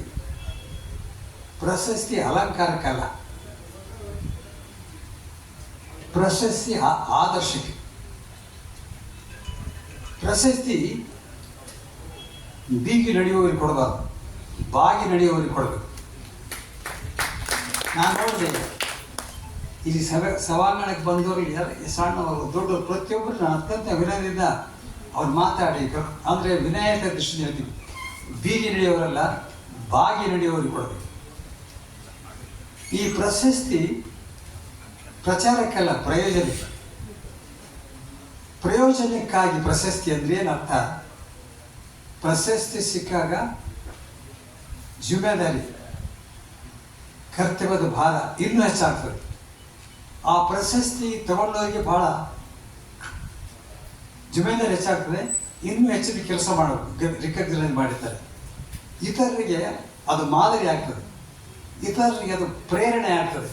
ಆದ್ದರಿಂದ ಇಂಥ ಪ್ರಶಸ್ತಿ ಸಿಕ್ಕಿದೆ, ಆ ಪ್ರಶಸ್ತಿಗೆ ಅರ್ಹರಾಗಲು ಏನು ಮಾಡಿದ್ದಾರೆ, ನಾವು ಆ ರೀತಿ ಕೇಳಲು ಪ್ರಯತ್ನ ಮಾಡತಕ್ಕಂಥ ಒಂದು ಪ್ರೇರಣೆ ಸಿಗ್ತದೆ. ಆ ಪ್ರೇರಣೆ ಸಿಕ್ಕಾಗ ಅವರು ಸಾಧನೆ ಮಾಡಿದಾಗ ಮುಂದೆ ಪ್ರಶಸ್ತಿಗಳಿಂದ ಅವ್ರಿಗೆ ಪ್ರೋತ್ಸಾಹ ಸಿಗ್ತದೆ. ಆ ದೃಷ್ಟಿಯಿಂದ ಆಮೇಲೆ ನಾನು ಬದುಕಿನ ಕೊನೆಯವಾಗಿ ಈ ಮಾತಾಡೋಕೆ ಹೆಚ್ಚಿಗೆ ಮಾತಾಡೋ ಅವಶ್ಯಕತೆ ಇಲ್ಲ. ಆದರೆ ಒಂದೆರಡು ಮಾತುಗಳು ಅನಿಸಿಕೊಂಡು ಹೇಳಿ ನಾನು ಮಾತು ಮುಗಿಸ್ತೀನಿ. ನಾವು ಸಾಮಾನ್ಯವಾಗಿ ಎಲ್ಲ ಗ್ರಾಮಾಂತರ ಪ್ರದೇಶಗಳಲ್ಲಿ ಎಲ್ಲರಿಗೂ ಗೊತ್ತಿದೆ, ಬರಿಗೈಲಿಂದ ಬಂದಿದ್ದೀವಿ, ಬರಿಗೈಲಿಂದ ಹೋಗ್ತೀವಿ ಅಂತ. ಬರಿಗೈಲಿಂದ ಬಂದಿದ್ದೀವಿ, ಬರಿಗೈಲಿಂದ ಹೋಗ್ತೀವಿ ಅನ್ನೋದು ಸಾಮಾನ್ಯವಾಗಿ ಎಲ್ಲರಿಗೂ ಗೊತ್ತಿದೆ. ಹುಟ್ಟುವಾಗ ಸಾಯುವಾಗ ಅದು ಬಹುಶಃ ಆಸ್ತಿಗೆ, ತಮ್ಮ ಆಸ್ತಿಗೆ, ಹಣಕ್ಕೆ, ಸಂಪತ್ತಿಗೆ ಸಂಬಂಧ ಅನ್ಕೊಂಡಿದೆ. ಆದರೆ ಒಂದು ದೊಡ್ಡ ಆಸ್ತಿ ಇದೆ, ಅದು ನಿಮ್ಮ ಸುತ್ತಮುತ್ತ ಇಲ್ಲ, ನಿಮ್ಮ ಒಳಗಿದೆ.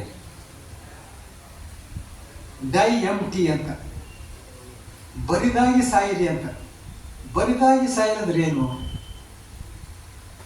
ನಮಗೆ ಸಿಕ್ಕಂಥ ಅನುಭವ, ನಮಗೆ ಸಿಕ್ಕಂಥ ಜ್ಞಾನ, ನಾವು ಮಾಡಿದಂಥ ಸಾಧನೆ, ಏನು ನಮ್ಮ ಜೀವನದಲ್ಲಿ ನಮ್ಮ ಜೀವನದಲ್ಲಿ ನಾವೇನು ಗಳಿಸಿದ ಅನಾಥ ಸ್ಥಳ ಹೇಳೋದು. ನಮ್ಮ ಜ್ಞಾನ, ಅನುಭವ, ನಾವು ಮಾಡಿದಂಥ ಏನೇ ಇರಲಿ ಅದನ್ನು ನಮ್ಮಲ್ಲಿ ಇಟ್ಕೊಂಡು ಸತ್ತೋಗ್ಬಿಟ್ರೆ ಅದು ಭಸ್ಮಾಗಿ ಹೋಗ್ತದೆ, ಇಲ್ಲಾಂದರೆ ಮಣ್ಣಾಗಿ ಹೋಗ್ತದೆ. ಆದ್ದರಿಂದ ನಾವು ಸಾಯೋಕ್ಕಿಂತ ಮೊದಲು ಬರಿದಾಗಿ ಸಾಯಬೇಕು. ಅಂದರೆ ಎಲ್ಲನೂ ನಾವು ಸಮಾಜಕ್ಕೆ ಹಂಚಿಕೊಟ್ಟು ಸಾಯಬೇಕು. ಅದಕ್ಕೆ ಡೈ ಎಂಟಿ ಅಂತ ಹೇಳೋದು. ಆ ದೃಷ್ಟಿಯಿಂದ ನಾವು ಬಹಳ ಬೇಕಿಲ್ಲ. ನಮ್ಮ 3-4 ಮಾತುಗಳನ್ನು ನಾವು ಬಹಳ ನೂರಾರು ವಚನಗಳನ್ನ ಹೇಳ್ಬೋದು, ಕವಿತೆಗಳನ್ನ ಹೇಳ್ಬೋದು, ಭಾಳ ಅನೇಕ ಭಾಷೆಗಳನ್ನು ಮಾಡ್ಬೋದು. ಆದರೆ 100 ಮಾಡೋದಕ್ಕಿಂತ ಒಂದು 4 ಮಾತುಗಳನ್ನು ಗಟ್ಟಿಯಾಗಿ ಇಟ್ಕೊಂಡು ನಡೆದರೆ ಸಹ ಬಸವಣ್ಣ ಹೇಳಿದಂತೆ ನುಡಿದಂತೆ ನಡೆ.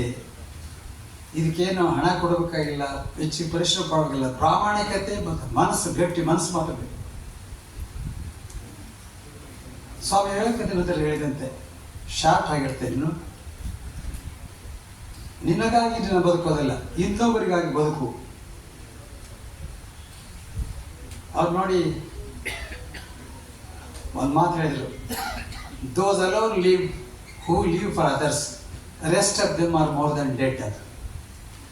ಇನ್ನೊಬ್ಬರಿಗಾಗಿ ಬದುಕಿದವರೇ ಬದುಕ್ತಾರೆ, ಉಳಿದವರು ಸಮಾಜ ದೃಷ್ಟಿಯಿಂದ ಬದುಕಿದ್ರು ಏನು ಪ್ರಯೋಜನ ಇಲ್ಲ ಅನ್ನೋ ದೃಷ್ಟಿಯಿಂದ. ಮತ್ತು ನಮ್ಮ ಹೃದಯದಲ್ಲಿ ಪ್ರೀತಿ ಇರ್ಬೋದು, ದ್ವೇಷ ಇರ್ಬೋದು. ನಾವು ಸಿಂಪಲ್, ಬಹಳ ಸರಳವಾಗಿ ಮಾಡ್ತಕ್ಕಂಥ ಕೆಲಸ ಇದು ಬಹಳ ಸಾಧ್ಯ. ಇಷ್ಟೇ ನಮ್ಮ ಮನೋಭಾವನೆ, ನಮ್ಮ ವಿಚಾರ ಸರಿಯಾಗಿರಬೇಕು. ಜನರ ಮಧ್ಯೆ ಪ್ರೀತಿಯ ಸೇತುವೆಗಳನ್ನು ಕಟ್ಟಬೇಕು, ದ್ವೇಷ ಅಸೂಯೆಗಳ ಅಡ್ಡಗೋಡೆಗಳನ್ನು ಕಟ್ಟಬಾರ್ದು. ಇದು ಬಹಳ ಸಿಂಪಲ್. ಇದಕ್ಕೇನು ಮಾಡಬೇಕಾಗಿದೆ? ನಾವೊಬ್ಬರನ್ನ ಪ್ರೀತಿಯಿಂದ ನೋಡ್ಬೋದು, ಏನೇ ಕಾರಣ ಇಲ್ಲದೆ ದ್ವೇಷ ಮಾಡ್ಬೋದು. ಆದ್ದರಿಂದ ಪ್ರೀತಿಯ ಸೇತುವೆಗಳು, ಜನರ ಮಧ್ಯೆ ಪ್ರೀತಿಯ ಸೇತುವೆಗಳನ್ನು ಕಟ್ಟಬೇಕು. ದ್ವೇಷ, ಅಸೂಯೆ ಅವುಗಳ ಅಡ್ಡಗೋಡೆಗಳನ್ನು ಕಟ್ಟಬಾರದು. ನಮ್ಮ ಒಬ್ಬರು ಸತ್ ಕೇಳ್ತಾರೆ, ಜೀವನದ ಅರ್ಥ ಏನು ಅಂದರೆ, ಬಹುಶಃ ಜೀವನದ ಅರ್ಥ ಅಥವಾ ವ್ಯಾಖ್ಯಾನ ನಿಖರವಾಗಿ ಸಂಕ್ಷಿಪ್ತ ಹೇಳೋಕ್ಕಾಗೋದಿಲ್ಲ. ಪ್ರತಿಯೊಬ್ಬರಿಗೂ ಒಂದೊಂದು ರೀತಿಯಿಂದ ಇರ್ತದೆ. ಆದರೂ ಇಷ್ಟೇ, ಜೀವನದ ಅರ್ಥ ಏನೇ ಇರಲಿ, ಜೀವನ ಪ್ರತಿಯೊಬ್ಬರಿಗೆ ಸಿಕ್ಕಂಥ ಒಂದು ಅಮೂಲ್ಯ ಅವಕಾಶ. ಎದಕ್ಕೆ? ಅದನ್ನು ಅರ್ಥಪೂರ್ಣ ಮಾಡೋದಕ್ಕೋಸ್ಕರ. ಜೀವನ ಅಂದರೆ ಅದರ ಅರ್ಥ ಹೇಳಿಕ್ಕೆ ಆಗದಿರ್ಬೋದು, ಆದರೆ ಅದನ್ನು ಅರ್ಥಪೂರ್ಣ ಮಾಡ್ತಕ್ಕಂಥ ಅವಕಾಶ ಪ್ರತಿಯೊಬ್ಬರಿಗೆ ಸಿಕ್ಕದೆ. ಆದ್ದರಿಂದ ಜೀವನವನ್ನು ಸಾರ್ಥಕ ಮಾಡಬೇಕು, ಸಾರ್ಥಕ ಬದುಕಾಗಬೇಕು, ಅರ್ಥಪೂರ್ಣ ಬದುಕಾಗಬೇಕು. ನಾವು ಸಮಾಜಕ್ಕೆ ನಾವು ಏನು ಮಾಡಬಹುದು, ಹೇಗಿರಬೇಕು ಎಂಬ ಮಾತನ್ನು ನಾವು ಚಿಂತನೆ ಮಾಡತಕ್ಕಂಥ ಅವಶ್ಯಕತೆ ಇದೆ. ಸ್ವಾತಂತ್ರ್ಯ ಪೂರ್ವದಲ್ಲಿ ಸ್ವಾತಂತ್ರ್ಯ ಹೋರಾಟಕ್ಕಾಗಿ ನಮ್ಮ ದೇಶದಾಗ ಅನೇಕ ಜನ ಬಲಿದಾನ ತ್ಯಾಗ ಮಾಡಿದ್ದಾರೆ, ಎಲ್ಲರಿಗೂ ಗೊತ್ತಿದೆ, ಇದೇನು ಹೊಸದಲ್ಲ.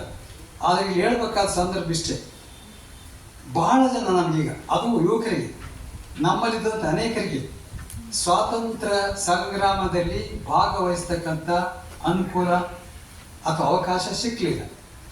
ಆದರೆ ನಮಗೊಂದು ದೊಡ್ಡ ಅವಕಾಶ ಇದೆ, ನಮ್ಮೆಲ್ಲರಿಗೂ ಇದೆ. ಅದರಲ್ಲಿ ಯುವಕರಿಗೆ ವಿಶೇಷವಾಗಿದೆ. ಏನು ಅವಕಾಶ?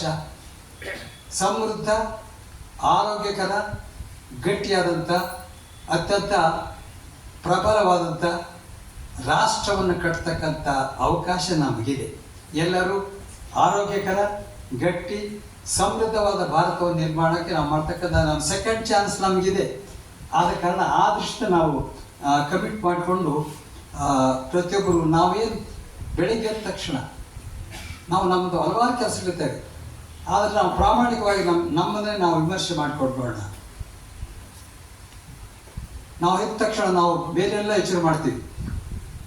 ನಾನು ಈ ದೇಶದಲ್ಲಿ ಹುಟ್ಟಿದ್ದೀನಿ, ಈ ದೇಶ ನನಗೆ ಇಷ್ಟು ಕೊಟ್ಟಿದೆ, ನಾನೇನು ಮಾಡಬೇಕು, ಇವತ್ತು ನಾನೇನಾದ್ರೂ ಮಾಡೋಕ್ಕೆ ಸಾಧ್ಯತೆ ಅಂತಕ್ಕಂಥ ಚಿಂತನೆ. ಒಂದು ನಿಮಿಷ,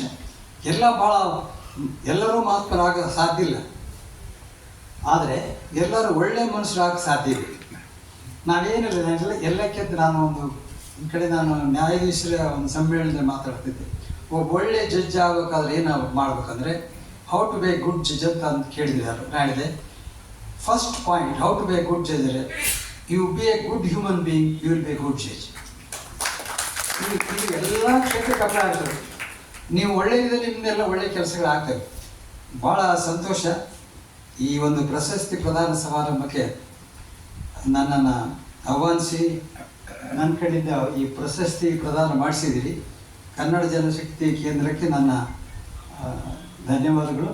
ಅದು ಆತ್ಮೀಯರಾದ ನ್ಯಾಯಮೂರ್ತಿ ನಾಗಮೋಹನ್ ದಾಸ್ ಅವರಿಗೆ ಪ್ರಶಸ್ತಿ ಕೊಡೋದು ಭಾಳ ಪ್ರಶಸ್ತಿ ಜೊತೆಗೆ ನಾನು ಇದೆಲ್ಲ ಮಾತು ಹೇಳಿದ್ದೀನಿ, ಅದರ ಜೊತೆಗೆ ನನಗೆ ವೈಯಕ್ತಿಕವಾಗಿ ಭಾಳ ಅಭಿಮಾನ, ಸಂತೋಷ ಮತ್ತು ಗೌರವ ಇದೆ. ನಾಗಮೋಹನ್ ದಾಸ್, ನೀವು ಮತ್ತೊಮ್ಮೆ ನಾನು ನಿಮಗೆ ಕಂಗ್ರ್ಯಾಚುಲೇಟ್ ಮಾಡ್ತೀನಿ. ನೀವೆಲ್ಲ ನಾನು ಆಗಲೇ ಹೇಳಿದಂತೆ ನಿಮ್ಮನ್ನೆಲ್ಲ ನೋಡಿದಾಗ ಪ್ರಜ್ಞಾವಂತರಿದ್ದೀರಿ, ವಿದ್ಯಾವಂತರಿದ್ದೀರಿ, ವಿಮರ್ಶಕರಿದ್ದೀರಿ, ಸಾಹಿತಿಗಳಿದ್ದೀರಿ. ನೀವು ಅನೇಕ ಚಿಂತನೆಗಳನ್ನು ಮಾಡ್ತೀರಿ. ನಿಮ್ಮ ಬರಹ, ನಿಮ್ಮ ಲೇಖ, ನಿಮ್ಮ ವಿಚಾರಗಳಿಂದ ನಾವು ಕಲಿಬೇಕಾದ ಭಾಳ ಇದೆ. ನಾವು ಎದುರು ನೋಡ್ತೀವಿ. ಆಮೇಲೆ ಅವರಿಗೆ ಧನ್ಯವಾದ ಹೇಳಿದ್ದೀನಿ. ನಿಮಗೂ ನಾನು ಕೃತಜ್ಞತೆಯನ್ನು ಹೇಳಬೇಕು. ಇದಕ್ಕೆ ನನ್ನ ಮಾತುಗಳನ್ನು ಅತ್ಯಂತ ಸಮಾಧಾನವಾಗಿ ಸಮಯ ಕೊಟ್ಟು ಕೇಳಿದ್ದೀರಿ. ಆದ್ದರಿಂದ ನಿಮಗೆ ಕೃತಜ್ಞತೆಗಳು. ನಮಸ್ಕಾರ. ಜೈ ಹಿಂದ್, ಜೈ ಕರ್ನಾಟಕ.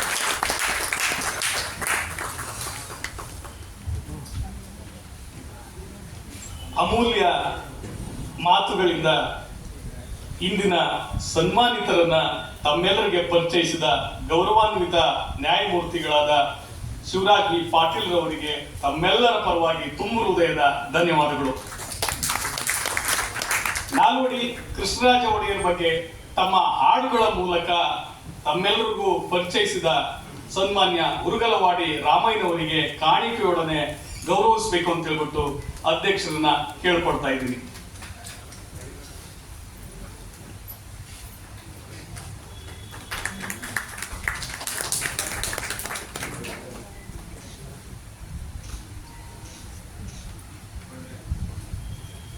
ಮಾನ್ಯ ಉರುಗಲವಾಡಿ ರಾಮಯ್ಯ ತಂಡದವರಿಗೆ ತಮ್ಮೆಲ್ಲರ ಪರವಾಗಿ ಮತ್ತೊಮ್ಮೆ ಧನ್ಯವಾದಗಳು.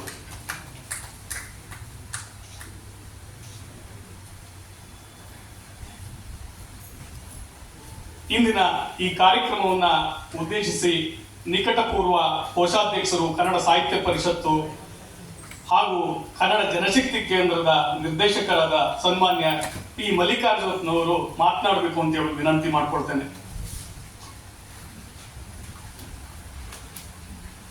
ಮಳೆಗಾಲ ಜಾಸ್ತಿ ಹೊತ್ತು ಮಾತನಾಡೋದೇ ಅಷ್ಟು ಸೂಕ್ತ ಅಲ್ಲ ಅಂತ ಅನ್ಕೊಳ್ಳಿ. ಎಲ್ಲರಿಗೂ ನಮಸ್ಕಾರ. ನಾಲ್ವಡಿಯವರ ಬಗ್ಗೆ ಅವರಿಂದ ಆದಂಥ ಲಾಭ, ಈ ಸಮಾಜಕ್ಕೆ ಆದಂಥ ಲಾಭ ನೋಡಿದ್ರೆ ಅವರಿಗೆ ನಾವು ಬಹಳ ಕೃತಜ್ಞರಾಗಿರ್ಬೇಕಾಗಿತ್ತು. ಪ್ರತಿ ಹಳ್ಳಿನಲ್ಲಿ, ಪ್ರತಿ ಮನೆಯಲ್ಲೂ ಅವರ ಭಾವಚಿತ್ರ ಹಾಕೊಂಡು ಫೋಟೋ ಪೂಜೆ ಮಾಡಬೇಕಾಗಿತ್ತು. ಅದಾಗಲಿಲ್ಲ. ನಾನು ಮಂಡ್ಯ ಜಿಲ್ಲೆಯವನು. ಮಹಾರಾಜರು ಅವರ ವಜ್ರ ವೈಢೂರ್ಯದಿಂದ ತಗೊಂಡು ಸೇಲ್ ಮಾಡಿ ಕನ್ನಮಾಡಿ ಕಟ್ಟೆ ಕಳಿಸಿದ್ದು. ಆದರೆ ಅವ್ರಿಗೆ ಪೂಜನೀಯ ಆಗೋ ಬದಲು ನಾವು ಆದದ್ದೇನು, ಆ ಕಾಲದ ದಿವಾನಗಳನ್ನ ಪ್ರತಿಮೆಗಳನ್ನ ಮಾಡಿ ಪೂಜೆ ಮಾಡಿ ನಮ್ಮ ತೀಟ ತೀರಿಸ್ಕೊಂಡು, ಅದು ಎಂಥ ದುರಂತ ಇದೆ, ಈ ಸಮಾಜದ ದುರಂತ ಇದೆ. ಮಹಾರಾಜರಿಗೆ ಸಲ್ಲಬೇಕಾದಂತ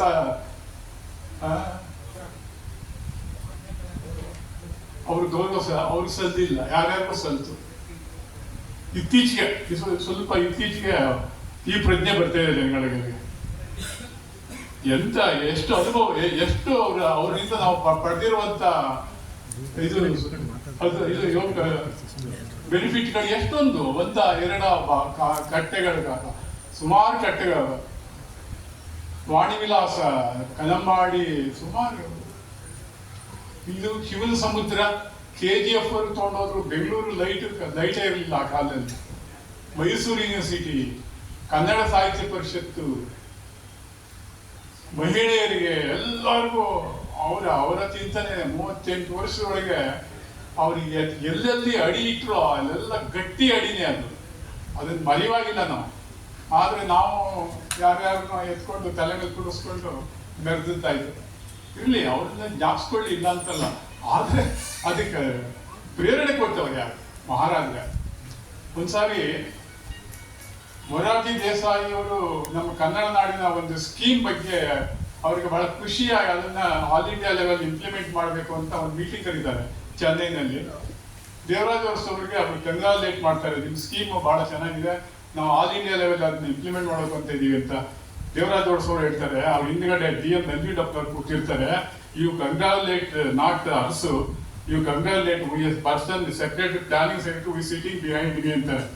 ಆದ್ರೂ ಚೀಫ್ ಮಿನಿಸ್ಟರ್ ಆಗಿ ಅದನ್ನು ಇಂಪ್ಲಿಮೆಂಟ್ ಮಾಡಿದ್ದು ದೇವರಾಜ್ ಅರಸು ಅವರೇ. ನಾನು ಅದಕ್ಕೋಸ್ಕರ ನಿನ್ನ ನಾನು ಕಂಗ್ರಾಚುಲೇಟ್ ಮಾಡ್ತಾ ಇದ್ದೀನಿ ಅಂತ ಹೇಳೋರಂತ. ಅಲ್ಲ, ಇವ್ರ ದೊಡ್ಡ ಗುಣ, ಅವ್ರ ದೊಡ್ಡ ಗುಣ ನೋಡಿ ಹೇಗಿದೆ. ದೇವರಾಜ್ ಅರಸು ದೊಡ್ಡ ಗುಣನೇ. ಪ್ಲಾನಿಂಗ್ ಸೆಕ್ರೆಟರಿ ಆಗಿ ನಂಜುಂಡಪ್ಪನವರು ಅದನ್ನ ಆ ಸ್ಕೀಮ್ ತಂದಿರ್ಬೋದು, ಬಟ್ ಅವ್ರು ಇಂಪ್ಲಿಮೆಂಟ್ ಮಾಡಿ ಕ್ಯಾಬಿನೆಟ್ ಡಿಸಿಷನ್ ತಗೊಂಡವ್ರು ಯಾರು? ದೇವರಾಜ್ ಅರಸು ಅವರು. ಇವತ್ತು ದೇವರಾಜ್ ಅರಸು ಅವರ ಪ್ರತಿಮೆ ಹಾಕಿದ್ದೀವಿ, DM ನಂಜುಂಡಪ್ಪನವ್ರದಲ್ಲಿ ಹಾಕಿರೋದು. ಹಾಗಾಗಿ ಯಾರ್ಯಾರಿಗೆ ಗೌರವ ಸಲ್ಲಿಸ್ಬೇಕೋ ಅವ್ರು ಸಲ್ಲಿಸ್ಬೇಕು. ನಾಲ್ವಡಿ ಯದುವಂಶಕ್ಕೆ ಬೆಲೆ ಬಂದುತ್ತೆ ನಾಲ್ವಡಿಯವರಿಂದ. ಯಾವ ಯಾವ ಯಾವ ಮಹಾರಾಜರು ಅಷ್ಟೊಂದು ಕೆಲಸ ಮಾಡಲಿಲ್ಲ. ಇಡೀ ಇಂಡಿಯಾದಲ್ಲಿ, ರಾಜಸ್ಥಾನದಲ್ಲಿ, ಮಧ್ಯಪ್ರದೇಶದಲ್ಲಿ ಎಷ್ಟು ರಾಜರುಗಳಿದ್ರು ಎಲ್ಲ ಮೆರೆದಿದ್ದಾರೆ. ಇಷ್ಟು ಕೆಲಸ ಯಾರೂ ಮಾಡಲಿಲ್ಲ. ಗಾಂಧೀಜಿ ರಾಜರ್ಷಿ ಅಂತ ಅವ್ರಿಗೆ ಬಿರುದು ಕೊಡ್ಬೇಕಾದ್ರೆ ಡೆಮಾಕ್ರಸಿ ಕರ್ನಾಟಕಕ್ಕೆ ಬೇಕಾಗಿಲ್ಲ, ಮಹಾರಾಜರ ಸಾಕಾಗಿತ್ತು ಅಂತ ಹೇಳ್ತಾರೆ ಅವರು. ಅಂತ ಕೆಲಸ ಮಾಡಿದ್ದಾರೆ. ಹಾಗಾಗಿ ಅಂತ ಒಂದು ಪ್ರಶಸ್ತಿಯನ್ನ ನಾವು ಬಹಳ ಸಂತೋಷದಿಂದ ರಾಮೇಗೌಡರು ಅದನ್ನ ಇಟ್ಟಿದ್ದಾರೆ. 25 ವರ್ಷ ಮೊದಲನೇ ಪ್ರಶಸ್ತಿನ ನಾವು ಕೊಟ್ಟದ್ದು ಮಹಾರಾಜರ ಅವರ ಆಶಯವನ್ನ, ಸಂವಿಧಾನದ ಆಶಯವನ್ನ ಅದನ್ನು ಯಾರು ಇಂಪ್ಲಿಮೆಂಟ್ ಮಾಡ್ತಾ ಇದ್ದಾರೆ ಈ ಅಭಿಯಾನದ ಮುಖಾಂತರ, ಸಂವಿಧಾನದ ಅಭಿಯಾನದ ಮುಖಾಂತರ ಅದನ್ನು ಇಂಪ್ಲಿಮೆಂಟ್ ಮಾಡ್ತಾ ಇರ್ತಕ್ಕಂಥ ನಾಗಮೋಹನ್ ದಾಸ್ ಅವ್ರಿಗೆ ಕೊಡಬೇಕು ಅಂತ ನಾವು ಬಹಳ ಅವಿರೋಧವಾಗಿ ಆಯ್ಕೆ ಮಾಡಿದ್ವು. ಅವ್ರು ಕೊಟ್ಟಿದ್ದೀವಿ. ನಿಮ್ಮೆಲ್ಲರಿಗೂ ಧನ್ಯವಾದಗಳು. ನಮಸ್ಕಾರ. ಇಂದಿನ ಸಮಾರಂಭವನ್ನು ಉದ್ದೇಶಿಸಿ ಮಾತನಾಡಿದ ಸನ್ಮಾನ್ಯ P. ಮಲ್ಲಿಕಾರ್ಜುನಪ್ಪನವರಿಗೆ ತಮ್ಮೆಲ್ಲರ ಪರವಾಗಿ ತುಂಬ ಹೃದಯದ ಧನ್ಯವಾದಗಳು. ಈ ಶುಭ ಸಂದರ್ಭದಲ್ಲಿ ಪ್ರಶಸ್ತಿ ಪುರಸ್ಕೃತರಾದ ಗೌರವಾನ್ವಿತ ನ್ಯಾಯಮೂರ್ತಿಗಳು ಸನ್ಮಾನ್ಯ HN ನಾಗಮೋಹನ್ ದಾಸ್ ಅವರು ಈ ಸಮಾರಂಭದ ಕುರಿತು ಮಾತನಾಡಬೇಕು ಅಂತ ಹೇಳ್ಬಿಟ್ಟು ತಮ್ಮೆಲ್ಲರ ಪರವಾಗಿ ವಿನಂತಿ ಮಾಡ್ಕೊಳ್ತೇನೆ.